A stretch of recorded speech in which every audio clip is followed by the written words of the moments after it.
Hola, bienvenidos a esta videoexposición sobre el método analítico, hecho por los alumnos Laguna Restriction, Melina Gómez Mitzi, Miguel Baraja Sucoc y Polanco Hernández Diego, alumnos de la Universidad de Colima, de la Facultad de Ciencias Químicas, de la carrera de Químico Farmacéutico Biólogo.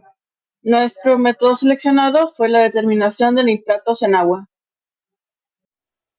En el estado de Colima existen regiones en las que el tratamiento, almacenamiento y distribución de las aguas potable, residuales y naturales carecen de un control o calidad, llegando a tener altas concentraciones de sales, minerales y iones en esta. Y un ejemplo de estos últimos son los nitratos.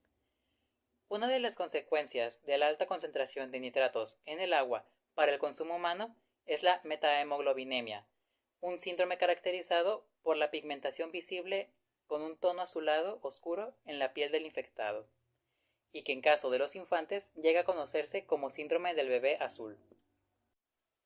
En el estado de Colima existen regiones en las que el tratamiento, almacenamiento y distribución de las aguas potable, residuales y naturales carecen de un control o calidad, llegando a tener altas concentraciones de sales, minerales y iones en esta. Y un ejemplo de estos últimos son los nitratos.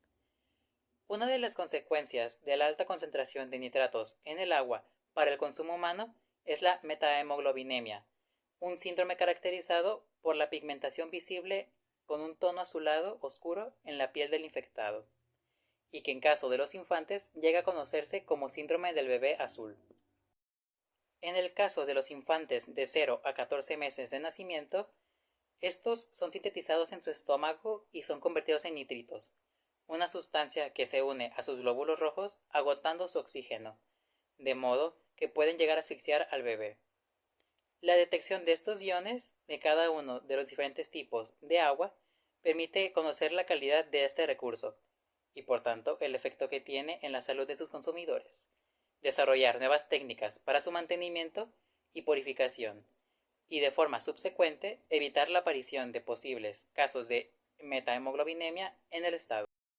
En el caso de los infantes de 0 a 14 meses de nacimiento, estos son sintetizados en su estómago y son convertidos en nitritos, una sustancia que se une a sus glóbulos rojos agotando su oxígeno, de modo que pueden llegar a asfixiar al bebé. La detección de estos iones de cada uno de los diferentes tipos de agua permite conocer la calidad de este recurso y por tanto el efecto que tiene en la salud de sus consumidores, desarrollar nuevas técnicas para su mantenimiento y purificación, y de forma subsecuente evitar la aparición de posibles casos de metahemoglobinemia en el estado.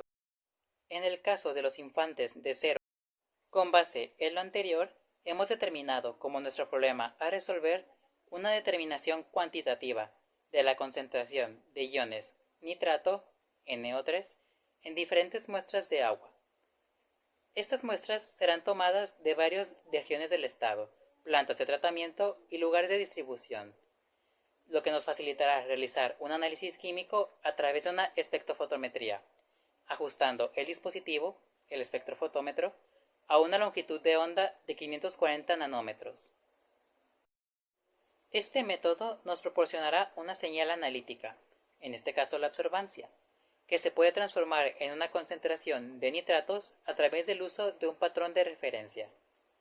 En caso de detectar una concentración anómala, ya sea superior o inferior a los normales, la solución obtenida puede proceder a un análisis exhaustivo, de modo que se pueden observar las condiciones en las que ésta fue recogida, ya sea dependiendo de los materiales que se usan para su tratamiento, su distribución o la composición química de ésta, determinando porcentajes específicos de sales, minerales y otras sustancias disueltas en ella. En el análisis de aguas para determinar los nitratos, el muestreo y el tratamiento de la muestra son pasos críticos para asegurar la validez y la precisión de los resultados. Para la toma de muestra, primero es seleccionar el lugar adecuado, porque el muestreo debe realizarse en un punto representativo en el cuerpo, dentro del cuerpo que se va a analizar, o un punto específico, y se debe de evitar zonas que estén estancadas o que puedan no reflejar el estado general del agua, que estén pues contaminadas. El tipo de recipiente, aquí se recomienda, o más bien se dice que se deben utilizar frascos de vidrio o plásticos que de alta calidad, que estén limpios y estén libres de contaminantes. También algo importante es que estos frascos se deben enjuagar varias veces con el agua que se va a muestrear antes de recolectarlo. Otro paso es la preservación, que para el análisis de los nitratos, las muestras deben de ser refrigerados entre 0 a 4 grados centígrados. Si no, se van a analizar de inmediato, ya que los nitratos pueden descomponerse. Y si la muestra, se descomponen si la muestra pues dura en un periodo de temperatura ambiente. Tampoco se recomienda el uso de conservantes químicos que son para las muestras de nitrato. Y el volumen de la muestra, dice que se recolecta un volumen mínimo de 1 litro para asegurar que haya suficiente agua para realizar el análisis. Ahora pasando a lo que es el tratamiento de las muestras. En la filtración, si las muestras contienen sólidos, debe ser filtrada antes de que se analice. Esto se hace utilizando un filtro que tiene una medida de 0.45 micrones o micrómetros de porosidad para poder separar los sólidos que podrían interferir con la determinación de los nitratos. Ahora en el almacenamiento, una vez filtrada, la muestra debe ser, ya que se filtra, la muestra debe ser almacenada en condiciones refrigeradas hasta que se haga su análisis. Pero el tiempo entre la toma de la muestra y el análisis no debe ser tan largo. Debe ser lo más breve posible para evitar pues alteraciones de los compuestos de los nitratos. Y en la prevención de contaminación, esto es esencial. Es importante que el personal que maneja las muestras utilice equipo limpio y evite cualquier posible fuente de contaminación externa que pueda alterar los niveles de nitrato. Esto puede ser como el contacto con la piel o ya sea con la ropa. Para comenzar el proceso de medida de nuestro analito, lo primero que se hace es una preparación de la columna de reducción, en donde posteriormente, en el paso 3, como podemos ver en la diapositiva, es donde se va a reducir la concentración de nuestra muestra. La columna de reducción se hace agregando un tapón de lana de vidrio o algodón en la base de nuestra columna y después añadiendo suficientes gránulos de cadmio cooperizados para empacar la columna, que normalmente es de 18.5 centímetros. Esto se hace también manteniendo un nivel del agua por encima de los gránulos para evitar burbujas que después nos puedan generar resultados incorrectos en nuestros estudios. Una vez agregado todo el proceso, se lava la columna con 200 mililitros de disolución LTA en un buffer de amoníaco, y el cual está compuesto por 25% de estándar, que es 1 miligramo de amonio amoníaco, y 75% de disolución EDTA. Más tarde, en lo que vemos que el paso 2, lo que se hace es el ajuste del pH de las muestras. Esto se hace porque para el final nuestra muestra debe tener un pH de 8.5%. Dependientemente de lo que nosotros tengamos, una muestra con un pH alto o con un pH bajo es la que vamos a usar. Si tenemos un pH muy alto, vamos a tener que reducirlo hasta entre un nivel entre 79 con ácido clorhídrico. Y si tenemos un pH bajo, entonces lo vamos a aumentar con hidróxido de sodio, para después seguir con el paso 3, que es donde se hace la reducción de la muestra. Razón por la que hicimos nuestra preparación de nuestra columna de reducción. La reducción de la muestra, lo que se hace es que Primero se mide con una alícuota de 25 mililitros en la muestra, o menor, según sea requerido, a lo que nos piden o a lo que buscamos. Y esta se lleva a una disolución con EDTA en buffer amoníaco hasta llegar a los 100 mililitros. Todos estos 100 mililitros se vierten en la muestra mezclada en la columna y se deja caer. Los primeros 25 mililitros que salgan de nuestra columna se van a ir a desecho para evitar interferencias. Y después los otros 75 mililitros los vamos a tomar nosotros para seguir con nuestro análisis.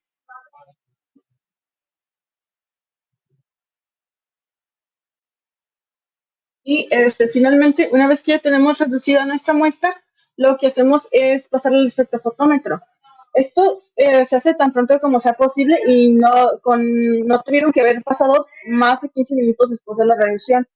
Se añadirán 2 mililitros del reactivo de color del que ya se había hablado en la introducción a un alicote de nuestra muestra reducida de 50 mililitros y se mezcla.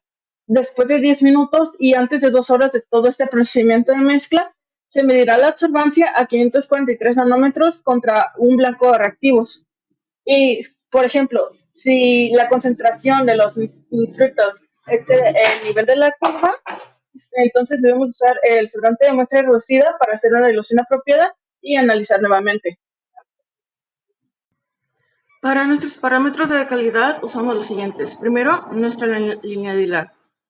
Para la linealidad se realizaron 3 réplicas de nuestra curva de calibración, las cuales se habían etiquetadas en A, B y C.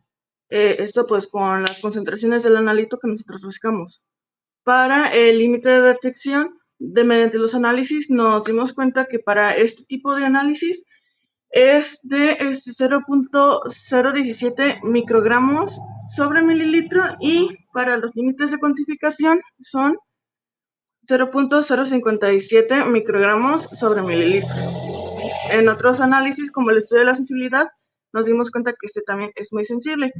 Este procedimiento es muy sensible, por lo que se debe tener cuidado al momento de la reacción de varios compuestos y demás.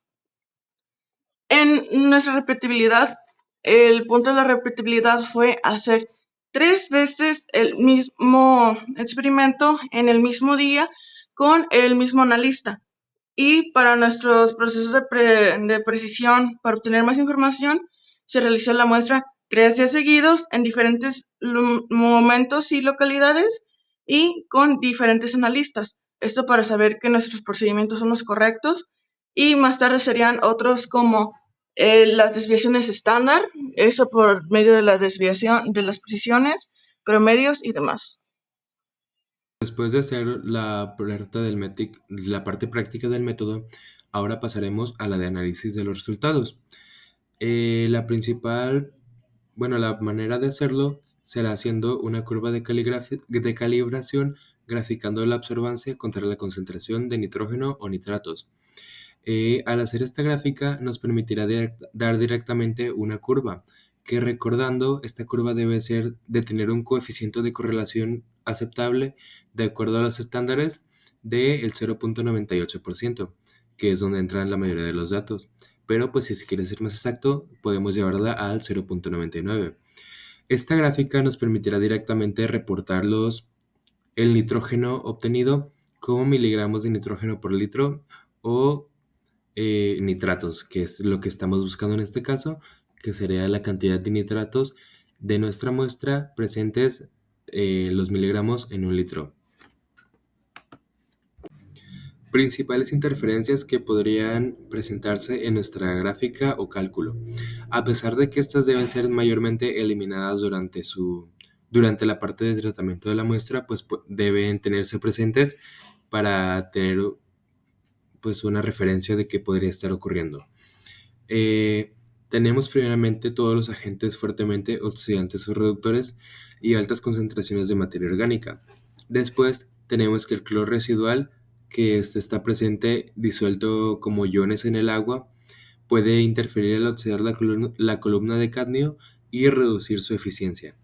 Y finalmente las muestras que contienen partículas muy grandes pues deben ser eliminadas las partículas grandes para la facilitación de la muestra y que no interfieran mayormente. Valores de referencia utilizados. Estos son definidos por la Secretaría de Salud en la norma 127 SSA-1 de 1994. Salud ambiental, agua para uso y consumo humano. Límites permisibles de calidad y tratamiento a los que debe someterse para su potabilización. En el caso de los nitratos, el límite máximo permisible según la norma anterior es de 10 miligramos por litro si se mide como nitrógeno puro. Y si se mide como nitrato, como ion nitrato, es de 45 miligramos por litro porque se debe considerar todo su peso atómico. Y pues llegando a la parte final tenemos el informe y las conclusiones. En nuestro informe debemos señalar la razón del análisis, explicando el origen de la muestra, su tratamiento y la cantidad medida de nitratos presentes en la muestra, así como indicar si existe un riesgo o niveles normales, como ya lo vimos en la parte anterior. Asimismo, pues se debe explicar pues qué riesgo podría conllevar que tenga más o menos niveles de lo esperado. Especificar el método usado para el análisis para que sea recreable esta prueba. Además, se pueden proponer hipótesis del porqué de la contaminación, así como medidas de tratamiento para la eliminación de los nitratos. Y finalmente, se puede sugerir que si se llega a hacer un tratamiento, pues seguir con el muestreo y con el análisis continuo de más muestras para comprobar si este tratamiento realmente está siendo eficiente o no está sirviendo para el caso. E incluso si no está siendo eficiente, se pueden proponer a algunos otros.